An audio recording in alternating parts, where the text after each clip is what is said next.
Je vous retrouve en effet pour cette nouvelle année, je vous souhaite une très bonne année, j'espère qu'elle sera bien mieux que l'année 2020 qui a été une sacrée année de merde, on peut le dire. Quoi qu'il en soit, on se retrouve avec de nouveaux projets, de nouveaux objectifs, un nouvel espoir. Oui, cette année va être mortelle. Et pour bien commencer l'année, je vous propose un nouveau voyage fantomatique, et cette fois-ci, on ne part pas aux États-Unis, non, cette fois-ci, on part au Royaume-Uni. Aujourd'hui, je vous emmène dans ma ville préférée d'Europe, clairement à 100%, Édimbourg, la capitale de l'Écosse. Alors l'histoire d'Édimbourg, comme beaucoup de villes en Europe, est assez riche et assez développée, et surtout, si on veut vraiment remonter aux origines, il faut aller très très loin dans le temps. Là, en l'occurrence, il faudrait qu'on remonte à l'époque romaine, donc complètement avant Jésus-Christ, et ce serait vraiment le début d'histoire d'Édimbourg, mais je vais pas remonter jusque-là parce que sinon on en a pour 3 heures et je pense que vous n'êtes pas là pour ça. Je vais aller à l'essentiel. L'une des choses les plus connues à Édimbourg, c'est son château incroyable, immense, en nid d'aigle comme ça sur la ville, enfin c'est juste magnifique. Et ce château, c'est à peu près le début de tout, puisque le château a été construit au XIIe siècle, et à partir de là, en fait, si vous préférez, le quartier de la vieille ville a commencé à se développer. Cette ville d'Édimbourg a commencé à être assez réputée en termes de commerce. Il y avait beaucoup de gens qui venaient pour faire du commerce, et on a décidé au XVe siècle de construire un rempart tout autour de la ville, déjà pour protéger, mais aussi pour commencer à instaurer un système de gabelle, de paiement. Pour entrer dans la ville, il fallait simplement payer. Mais malheureusement, à la même époque, à partir du XVe siècle, en fait, il y a commencé à avoir une surpopulation à Édimbourg, c'est-à-dire que de plus en plus de monde voulait venir y habiter. Et malheureusement, avec le rempart, la ville n'était pas du tout prévue pour autant de personnes. Donc il a complètement fallu pallier à toute cette arrivée de personnes qui venaient habiter à Édimbourg, et il fallait les loger, ces personnes. Donc ce qu'on a fait dans un premier temps, c'est que les maisons qui à l'époque faisaient 2 ou 3 étages, on a dû les agrandir. Et véritablement à cette époque sont apparus les premiers buildings de l'histoire. Par-dessus les maisons en pierre qui étaient déjà existantes, on a commencé à construire ces buildings en bois, et certains buildings pouvaient aller jusque 12 étages. Et même avec ce système, en fait, c'était toujours pas suffisant. À un moment, on a dû construire des logements en souterrain qu'on a appelés volts, et il y a des gens qui vivaient dans des souterrains complètement entassés, dans le noir total, dans l'insécurité aussi la plus totale, et donc il y avait des gens absolument partout, dans les rues, dans les logements, dans les buildings, dans les volts. Dites-vous en fait qu'en 200 ans, la population est passée de 12 000 personnes à 50 000 personnes. Cette surpopulation a évidemment engrangé un grand nombre de problèmes. Donc le premier problème de taille, évidemment, c'était le problème de sécurité, puisque, comme je vous disais, par exemple, dans les volts, les gens étaient dans le noir parce que tout simplement, à l'époque, posséder une bougie, c'était avoir de l'argent, et c'était pas le cas. La majorité des gens étaient plutôt pauvres, donc les gens vivaient en majorité dans le noir le plus total, et ça entraînait beaucoup d'agressions, beaucoup de meurtres. Il y a aussi eu un souci au niveau des incendies. Vu que tous les agrandissements de bâtiments avaient été faits en bois, eh bien, il y a eu beaucoup d'incendies. Mais c'est pas tout, et malheureusement, ça a été, je crois, la pire période, puisque, à cette époque, puisque tout le monde était complètement entassé, tout le monde était pauvre, les gens jetaient leurs déjections par la fenêtre, il n'y avait pas de système d'évacuation. D'ailleurs, à l'époque, on disait qu'Édimbourg était une ville absolument sale. Elle avait une très très mauvaise réputation, cette ville. Eh bien, c'est devenu un nid épidémique. Peste, choléra, typhus, j'en passe et des meilleurs. Il y a quasiment eu toutes les maladies de l'époque, en tout cas, au sein d'Édimbourg. Et avec tous ces gens entassés, eh bien, ça a été hyper contagieux, ça a été une catastrophe absolue. Comme si ce n'était pas suffisant, il y a eu quasiment à la même période, c'est-à-dire qu'on est entre le 15e et le 17e siècle, une chasse aux sorcières. Donc on parle en 200 ans d'environ 6000 arrestations et 1500 personnes tuées. À cette époque, les sorcières, en majorité, étaient des femmes, donc on dit qu'à l'époque, il y a à peu près 75% de femmes, mais il faut savoir aussi qu'il y a eu des enfants et des hommes. Et comme si tout ça n'était pas suffisant, on a ajouté la torture, puisque apparemment, malgré toutes ces tragédies, on était sur un peuple qui s'ennuyait plutôt, et du coup, tous les jours, l'église, alors qu'ils avaient déjà cette chasse aux sorcières, ont décidé en fait qu'ils devaient trouver des personnes à torturer. Et quasiment tous les jours sur la place publique, alors que tout le monde était réuni, des personnes étaient choisies pour être torturées, sans raison. Et Édimbourg particulièrement a été très innovant en termes de torture. D'ailleurs, à ce jour, quand vous faites des tours historiques, les guides vont toujours vous parler de torture, de comment ça se passait exactement, et ils vont vous montrer des appareils de torture. C'est pas qu'ils en sont fiers, mais ça fait vraiment partie de leur histoire en fait. Et tout comme cette chasse aux sorcières absolument absurde, eh bien ces histoires de torture concernaient tout le monde. C'est-à-dire que la première personne voulue était pointée du doigt, elle était torturée sur la place publique. Je vous dis de façon toujours plus ou moins innovante et toujours plus cruelle en fait, c'était absolument affreux. Et ça pouvait aussi bien concerner des femmes, des enfants, des hommes et des bébés.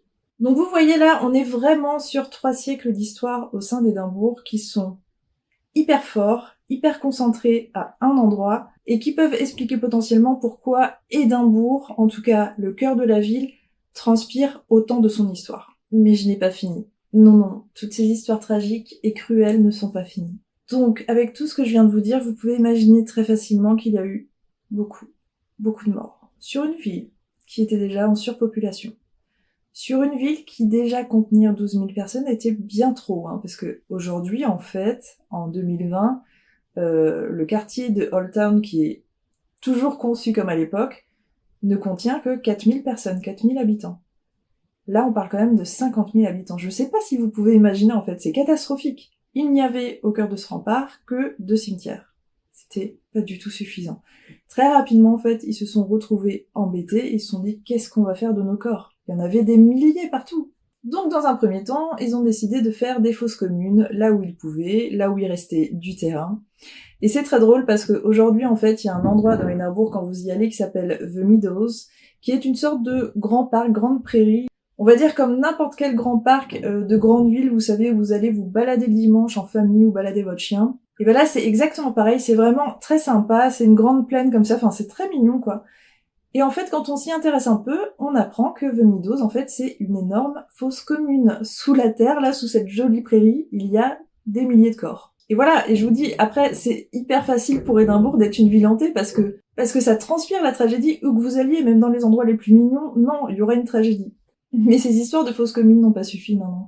Et là, ce que je vais vous dire, c'est une info qui n'est pas véritablement officielle, c'est une information qui m'a été délivrée par un guide local qui a écrit des livres, qui est vraiment expérimenté sur sa ville, mais c'est pas une information que vous allez retrouver dans tous les livres d'histoire. C'est vraiment une information qui lui appartient, après toutes les recherches qu'il a fait. Et je me souviens à l'époque, quand j'avais donné cette info dans l'article de blog que j'avais écrit sur Édimbourg, je m'étais fait démonter par des historiens qui disaient non, c'est n'importe quoi, machin. Bah écoutez, moi je fais confiance à mon guide, c'est un gars local, c'est un mec qui vit là-bas, qui a fait des milliers de recherches, qui a écrit des dizaines de livres, je lui fais 100% confiance. Et donc ce guide, qui s'appelle Yann, m'a expliqué à l'époque qu'en fait, à un moment, il y avait tellement de morts, il y avait plus de place dans les cimetières, il y avait plus de place dans les fosses communes, qu'il a bien fallu faire quelque chose de ces corps. Et en fait, à l'époque, on a décidé d'utiliser ces corps, parce qu'après tout, peut-être qu'ils pouvaient servir à quelque chose, et en quelque sorte, on les a recyclés. Donc, on a commencé à récupérer de ces corps les cheveux et les os, et ça, on l'a utilisé pour renforcer le mur des maisons et l'isolation. Il se dit qu'aujourd'hui, il est encore possible de voir des murs où des os ou des cheveux dépassent. Il se dit aussi que le sang, à l'époque, a été récolté pour faire une sorte de peinture, et c'est ce qui donnerait cette couleur assez originale des vieilles maisons d'Édimbourg qui sont un petit peu dans une sorte de couleur ocre, un peu rouillée, enfin c'est assez bizarre, et ce serait tout simplement du sang. Et enfin, on a récupéré la peau des personnes décédées pour en faire des couvertures de Bible. Donc je répète un petit peu ce que j'ai dit tout à l'heure concernant Édimbourg aujourd'hui, Édimbourg hanté, et c'est presque sans surprise parce que quand vous entendez ces récits d'histoire sur 3 siècles d'histoire dans un endroit comme ça très concentré, pour moi c'est absolument logique en fait, parce que c'est pas non plus encore très vieux l'époque moyenâgeuse, et je pense que ressentir encore toutes les vibrations de ces moments, c'est presque trop logique en fait. On comprend que l'entièreté de la ville soit hantée. Et donc comme je vous disais, la ville sait qu'il y a un lourd potentiel au niveau des fantômes, au niveau de son histoire, et en joue beaucoup. Il est extrêmement facile. Je crois que c'est l'endroit où je suis allée au cours de mes voyages où j'ai eu le plus de facilité de trouver des ghost hunts, des ghost tours ou tout autre lieu d'enquête. Franchement, c'est tellement accessible, il y a juste à traverser la rue, c'est un truc de fou. Quand vous irez à Édimbourg, ou si vous êtes déjà allé à Édimbourg, en fait, vous verrez, la ville, on va dire, est faite comme ça, et en son centre, en fait, il y a une grande avenue que vous pouvez pas rater, qui s'appelle le Royal Mile. C'est vraiment l'avenue la plus touristique. En fait, sur cette avenue, déjà, il y a au moins 3-4 petits stands d'entreprises qui proposent à Édimbourg des ghost tours, des ghost hunts et des visites historiques. Donc déjà, vous avez l'embarras du choix. La majorité du temps, ils vont vous emmener dans les vaults ou au cimetière de Greffrillard, je vais y revenir juste après, mais vous pouvez trouver d'autres choses. Ces ghost tours, honnêtement, je vous conseille vivement de les faire. Pourquoi? Déjà parce que sur la moitié du ghost tour, en fait, vous allez faire une grande partie historique, vous allez faire le tour de la ville avec à peu près tous les moments que je viens de vous raconter. Et ensuite, vous allez aller dans un lieu précis, donc soit les Vaults, soit Greffrillard, comme je vous disais, ou un autre endroit. Et là, on va se concentrer vraiment sur les fantômes, et on va vous raconter un petit peu les phénomènes qui s'y déroulent. Il y aura toujours un moment où on va vous parler de torture, on va vous montrer les appareils, et c'est un tour en général qui dure 1h30, avec des guides hyper énergiques, parfois déguisés. Enfin, vraiment, ça vaut le détour, parce que déjà, c'est hyper intéressant. En plus, ça coûte vraiment que dalle, quoi. C'est genre 10€, donc 10€ pour 1h30 aussi exceptionnel. Franchement, je vous le conseille. Mais c'est pas tout, vous allez trouver aussi des endroits bien spécifiques, qui sont considérés aujourd'hui comme musées, comme Mary Kim Close, qui vont tourner autour de l'histoire, mais aussi des fantômes. Vous allez trouver aussi, je crois, un bus qui fait le tour de la ville et qui est spécialisé en histoire de fantômes. Donc c'est, je sais plus le nom, mais c'est une sorte de bus hanté. Enfin, voilà, il y a vraiment, tout tourne autour de l'histoire et des fantômes. Et pour moi, c'est une justesse parfaite parce que c'est tout ce que j'aime, en fait. Donc c'est pour ça que Édimbourg, pour moi, est très très facilement ma ville préférée en Europe parce que déjà, on est sur de la vieille pierre, on est sur de l'histoire, un peu de tragédie, mais beaucoup beaucoup d'éléments, des fantômes, des gens qui y croient, enfin bref, et des hommes en kilt, oui. Si vous décidez d'aller visiter Édimbourg, vous verrez que le quartier Downtown n'est vraiment pas très grand. En 2 jours, vraiment, vous pouvez le visiter dans son entièreté. Mais il y a vraiment, par contre, plein d'endroits à voir, plein de choses à savoir. Il y a 2-3 petites choses que je vais quand même partager avec vous. Donc évidemment, si vous y allez, je vous conseille de visiter le château d'Édimbourg, qui est juste majestueux, et aussi qui est intéressant en termes de ressenti. Puis de toute façon, la vue, elle est juste... elle a tombé. Si vous pouvez choper un ghost hunt dans les vaults, ou ne serait-ce qu'un ghost tour, faites-le. Par contre, ce que je vous conseillerais vraiment, parce qu'il y a des ghost tours de jour et des ghost tours de nuit, franchement prenez les ghost tours de nuit, parce que ça apporte une intensité qui est extrême et il faut vraiment les faire de nuit.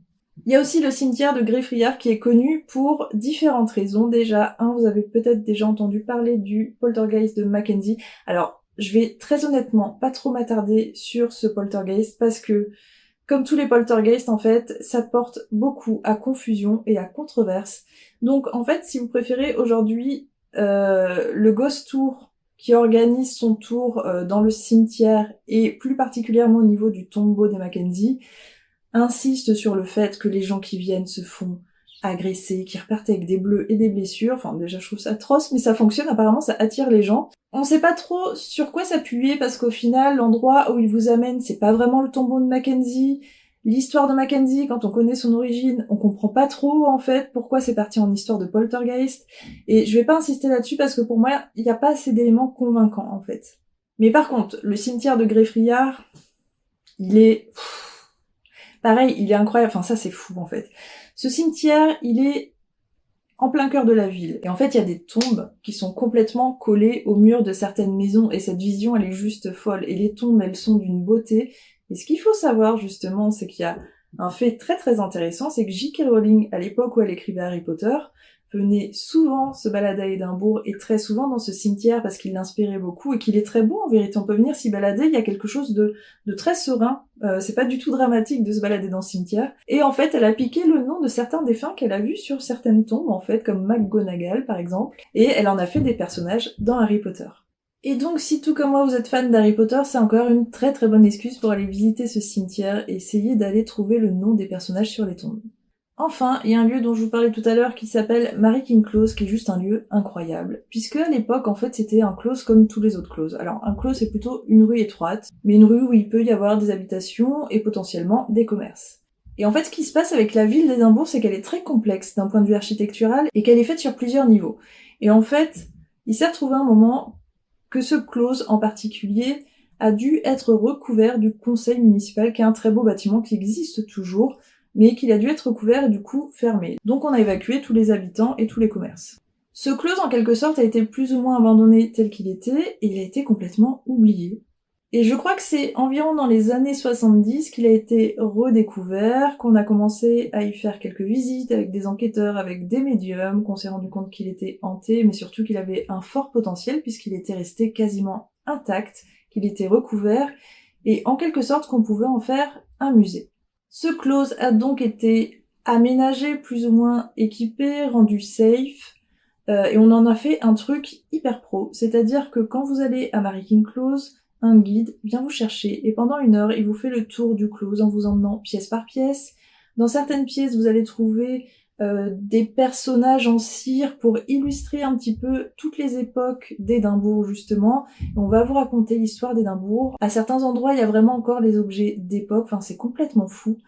Et on va vous raconter aussi des petites histoires de fantômes. Et il y a en particulier à cet endroit l'un des fantômes les plus connus d'Édimbourg. Ce fantôme s'appelle Annie, et c'est une petite fille qui serait bloquée dans ce close, justement Mary King Close, à un endroit bien précis. En fait, c'est une médium qui l'a ressenti pour la première fois, et qui a dit, voilà, il y a une petite fille ici qui est perdue, qui cherche ses parents, elle est très triste, et elle voudrait sa poupée. Et à partir de là, en fait, il a commencé à avoir une sorte de rituel, il y a une personne qui a amené une poupée, et une autre, et une autre. Et maintenant, en fait, tous les visiteurs du monde entier apportent des peluches, des poupées, et il y a son endroit comme ça, en plein Mary King Close, où il y a un mur de peluches et de poupées, tout simplement parce qu'apparemment ça la réconforte. Bon, malheureusement, on part d'une histoire de fantôme triste, où je ne sais pas du tout si on a aidé ou tenté d'aider cette petite fille à partir, mais ça me gêne toujours beaucoup quand on entretient comme ça une légende autour d'un fait aussi tragique, et du fait de se dire qu'il y a une petite fille qui est bloquée là, et qu'on lui offre des jouets pour la réconforter. Non mais, ce serait peut-être mieux de l'aider à partir, enfin je sais pas. Mais après, ça reste un endroit incroyable à faire, surtout si vous voulez l'aspect historique, et puis c'est surtout super bien aménagé, super intéressant. Vous vous retrouvez vraiment dans un lieu d'histoire comme il l'était à l'époque, donc un lieu qui est vieux de 3-4 siècles, enfin c'est complètement fou. Donc vous voyez, Édimbourg a quand même un super potentiel, et c'est avec grand plaisir que j'y suis allée 2 fois dans ma vie, ce n'est pas du tout suffisant. Je n'irai pas jusqu'à dire que j'aimerais bien habiter là-bas, mais en tout cas j'aimerais pouvoir y aller au moins tous les ans, parce que ça a beaucoup trop de potentiel en fait. La première fois que j'y suis allée avec une amie, on était en tourisme tout simplement, on était surtout intrigués par tout ce qui était raconté par rapport à Édimbourg. Ça commence à remonter, hein. C'était en 2012. Et on a fait le tour de la ville, on a essayé de vraiment étendre nos visites, pas seulement au cœur d'Édimbourg, c'est-à-dire Old Town, mais on a essayé de l'étendre parce qu'il y a New Town, il y a plusieurs quartiers, il y a un quartier de bord de mer aussi, enfin c'est complètement fou et magnifique. Mais ne serait-ce qu'Old Town, déjà c'était complètement fou. Et comme je vous dis en fait, moi je me souviens quand on est arrivé, j'étais hyper impressionnée parce que on arrive souvent du côté de Newtown, qui est donc la nouvelle ville, et Old Town, en fait, est construit en IDEC, puisqu'à la base, hein, comme je vous disais, c'est parti du château. Du château, comme beaucoup de châteaux de cette époque, sont construits toujours en IDEC pour voir au plus loin, en fait, ils sont en hauteur. Et en fait, toute la ville, l'ancienne ville, est construite sur un ancien volcan, donc en fait, elle est faite très bizarrement, c'est pour ça que je vous dis qu'il y a plusieurs niveaux, il y a des rues qui sont faites comme ça, enfin c'est complètement fou. Et du coup, quand on arrive à Newtown, on est face à la ville qui est complètement construite comme ça, en vallon, et c'est hyper impressionnant. Et donc, cette première impression, elle a été complètement magistrale. Enfin, moi, j'étais vraiment très impressionnée par cette ville. J'ai voulu faire une visite tout de suite de nuit. Et en fait, ce qu'on ne sait pas sur Édimbourg, parce que ça, je l'ai trouvé dans aucun guide, c'est qu'en fait, dans la partie de Old Town, si vous allez vous balader de nuit, à partir du moment où la nuit tombe, les gens ne sortent pas. Je ne sais pas pourquoi, je n'ai jamais eu de réponse à ça. Il y a 2-3 personnes qui vont aller dans les pubs ou dans les restos, mais grossièrement, en fait, c'est une ville hyper touristique. Quand vous y allez en journée, il y a du monde partout. Au moment où la nuit tombe, il n'y a plus personne. Et cette première balade de nuit au cœur d'Édimbourg, en tout cas du quartier de Old Town, c'était juste hyper angoissant. Déjà parce que la ville, je vous dis, en termes de ressenti, elle est hyper forte, elle vibre à fond, et c'était trop effrayant. Les lumières n'étaient pas fortes du tout, c'était hyper sombre, et du coup, il y avait personne, quoi. Il y avait une sorte d'atmosphère fantomatique, enfin, qui était glaçante, mais satisfaisante. Donc comme je vous disais, les ghost tours sont hyper fascinants parce que les guides sont hyper pros, ils vous donnent un tas d'informations, ils sont hyper énergiques, ils sont à fond dans leur rôle en fait, donc c'est juste incroyable. Donc en fait c'est hyper nourrissant, c'est-à-dire que quand vous faites tout le tour de la ville là, qui vous raconte tous les faits historiques, enfin pour moi c'est juste le truc rêvé, hein. Donc moi je bois les paroles des guides à chaque fois. Par contre, soyez avisés si vous faites ces ghost tours que déjà il faut parler anglais couramment, vraiment. Et je vous dis vraiment, j'insiste sur le couramment parce que non seulement il parle très vite, mais en plus il y a cet accent écossais qui est très différent de l'accent américain ou anglais, et c'est très compliqué par moments, surtout si vous avez une personne qui n'articule pas. Donc il est nécessaire vraiment de maîtriser la langue pour au moins, si la personne a un fort accent, choper 2-3 mots et comprendre le contexte de la phrase. Donc à l'époque, on avait fait deux ghost tours. Un dans les Volts et un au cimetière de Greffillard, les deux de nuit. Alors, il y a une chose que je devrais pas vous dire parce que normalement il faut le garder en surprise, mais en fait moi c'est un truc que j'ai tellement détesté que je préfère vous prévenir en fait. Ça fait partie des choses que je déteste le plus dans la vie. Je déteste vraiment ça. C'est les jumpscares. Donc en fait, il faut savoir que à Édimbourg, et je ne sais pas pourquoi, parce qu'ils en ont vraiment pas besoin. Quand vous faites un ghost tour, à un moment, il y aura un jumper. Un jumper, c'est quoi? C'est un mec qui va débouler de nulle part et va sauter sur la foule pour faire peur, et toujours à un moment de tension extrême. Comme je vous dis, c'est pas nécessaire en fait, parce que déjà, les mecs, les guides là, ils sont tellement bons dans ce qu'ils font et dans ce qu'ils racontent. Quand ils vous emmènent dans les endroits, par exemple, quand on va dans les Volts, et que la seule personne à voir sa lampe torche, c'est le guide qui vous raconte son histoire de fantôme, là, que vous retrouvez dans un lieu très hanté. Déjà là, vous flippez trop, hein. Vous n'avez pas besoin de ça. Et en fait, à un moment, voilà, il y a ce mec qui va arriver, c'est souvent à la fin du tour, hein, heureusement. Ce mec qui va arriver, qui va sauter sur la foule, et c'est évidemment extrêmement flippant. Et moi, même si je suis habituée aux sensations fortes, et à la peur et à l'angoisse, je ne pourrai jamais cesser de détester ce genre de choses, et aussi dans les films et partout. Je déteste ça. Bon, après, il n'empêche que je ferai toujours des ghost tours là-bas parce que c'est hyper intéressant, mais voilà, au moins je sais maintenant à quoi m'attendre. C'est 5 minutes que je déteste au niveau du tour. Soyez avisés de ça. Donc j'ai donc eu la chance de faire deux ghost tours à Édimbourg, un dans les Volts et un au cimetière de Greffillard, et les deux étaient très différents parce que déjà les guides étaient très différents. En plus on est sur des configurations complètement différentes, c'est-à-dire que les Volts, on est vraiment dans un souterrain. Alors ce qui est très bizarre, c'est que pour aller dans les Volts, on est obligé de monter dans un bâtiment. On entre dans un bâtiment, on monte un étage, et on arrive dans un souterrain. C'est très étrange, mais une fois de plus je vous dis, Édimbourg est une ville très complexe d'un point de vue architectural. Mais on est vraiment dans un souterrain. Alors que quand on va dans le cimetière de Greffillard, c'est très grand, c'est aéré, c'est à l'air libre, mais malgré tout, ça reste quand même inquiétant. Quand on est dans le souterrain, il y a forcément un aspect beaucoup plus oppressant, beaucoup plus inquiétant. Il y a plusieurs petites salles comme ça, et en fait, le guide nous fait vraiment rentrer dans ces salles, il nous raconte ses histoires avec juste la petite lumière de la lampe torche, enfin c'est... Ouais, ouais, là ça fonctionne. Franchement, honnêtement, ça fonctionne. On n'y croit pas aux fantômes. Là, à ce moment-là, je peux vous assurer que vous êtes là. Waouh, ok. Vous êtes dans l'atmosphère. Cimetière de Greffillard, du coup, moi, il y avait un aspect beaucoup plus fascinant parce que j'adore me balader dans les cimetières. Et là, de nuit, comme ça, je trouvais ça beaucoup trop beau. Après, en effet, il nous a emmenés dans une partie qui est fermée au public la journée. Il nous a mis dans un tombeau en nous disant c'est là qu'il y a le poltergeist de Mackenzie, donc on était là un peu là, ok.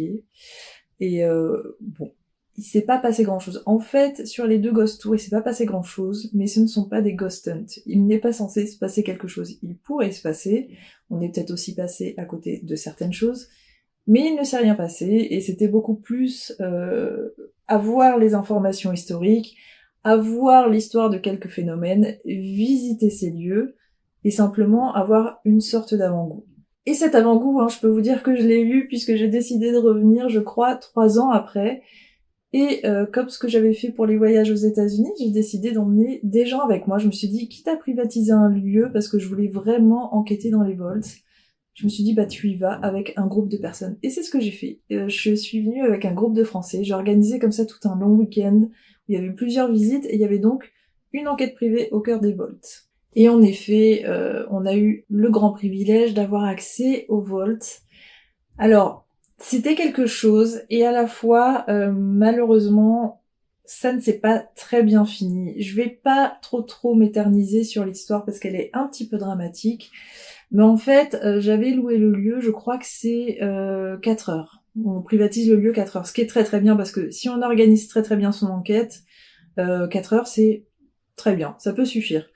Donc là, on avait réparti nos groupes, j'étais avec un groupe de personnes qui étaient plus ou moins expérimentées, ou en tout cas qui ne venaient pas pour la première fois dans un lieu hanté. On savait plus ou moins ce qu'on allait faire, donc on s'est très vite organisé, on s'est réparti les salles, et on a commencé à enquêter. De toute façon, vous avez les images d'illustration juste là, mais je ne vais pas vous montrer de moments particuliers, parce que déjà il y a eu une très mauvaise captation de son, et qu'en fait, on n'a pas eu le temps d'avoir vraiment des phénomènes.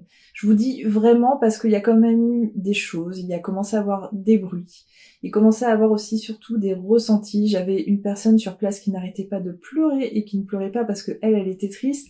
En fait, elle ressentait le sentiment de quelqu'un. Et du coup, c'est une personne aujourd'hui. Alors, je vais pas dire son nom. Si elle a envie elle-même de donner son nom, je la laisse faire, mais j'ai pas envie comme ça de donner une information qui la concerne personnellement. C'est une personne aujourd'hui qui est devenue médium et qui est très bonne dans ce milieu. Mais à l'époque, elle le savait pas vraiment. Et en fait, elle avait des informations à ce moment-là de l'enquête qu'elle partageait avec nous, qui étaient assez tragiques en fait. Et c'était fou en fait de voir ça, d'assister à ça, parce qu'elle était vraiment bouleversée. Et elle avait toutes ces informations qui venaient dans sa tête. Et à l'époque, comme elle le maîtrisait pas, elle savait pas trop quoi en penser. Bon bah maintenant, je pense qu'avec le recul, elle sait un petit peu plus, mais du coup, c'était pas mal. Et malheureusement, c'est là où je vous dis que je vais pas trop m'attarder, c'est qu'on a eu un incident au bout d'1 heure et demie, 2 heures, et qu'en fait, on s'est retrouvés obligés de quitter le lieu de façon précipitée pour un manque de sécurité. Et donc du coup, on est parti avec beaucoup de regrets, avec beaucoup de rancœur, parce que moi, j'avais privatisé ce lieu, je l'avais payé, pour moi, ça faisait partie d'une structure, donc pour moi, c'était safe. Et en fait, ça ne l'était pas. Malheureusement, pour moi, après cet incident, j'étais un petit peu traumatisée pendant quelques temps, et je n'ai pas voulu retourner à Édimbourg.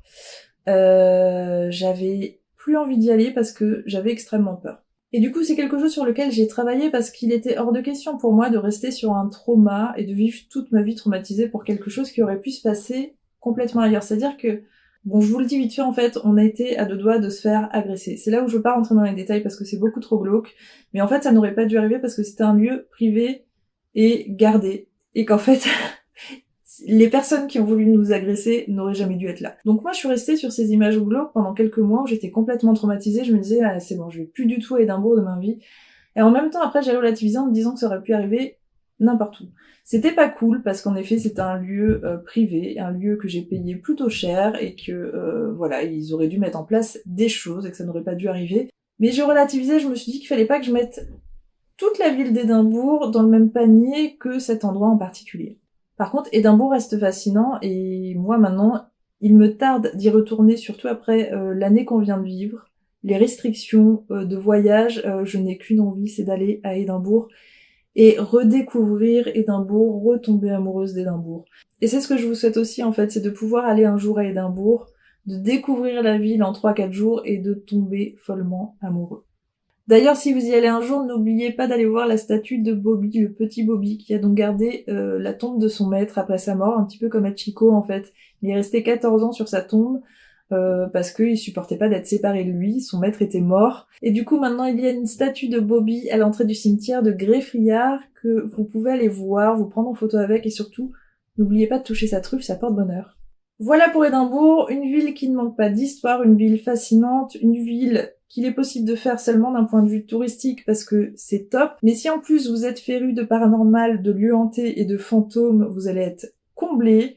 Je vous conseille vivement d'y aller, c'est une ville qui est beaucoup moins chère que Londres par exemple.